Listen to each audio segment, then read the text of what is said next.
hours. From DOA, just a quick question.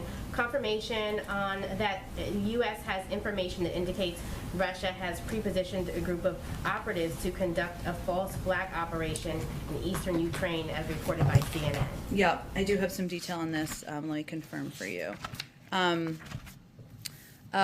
So, as you all have heard us say many times, we are concerned that the Russian government is preparing for an invasion in Ukraine that may result in widespread human rights violations and war crimes should diplomacy fail to meet their objectives. As part of its plans, Russia is laying the groundwork to have the option of fabricating a pretext for invasion.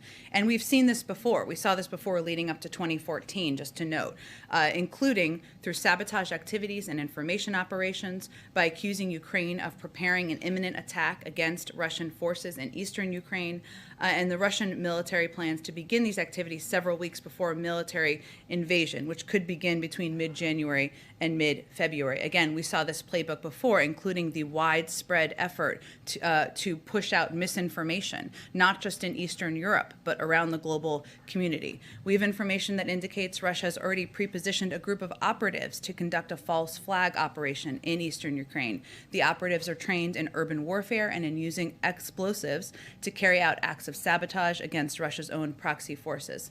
Our information also indicates that Russian influence actors are already starting to fabricate Ukrainian provocations in state and social media to justify a Russian intervention and sow divisions in Ukraine. For example, Russian officials and influence actors are emphasizing narratives about the deterioration of human rights in Ukraine and the increased militancy of Ukrainian leaders. This is all the spreading of misinformation.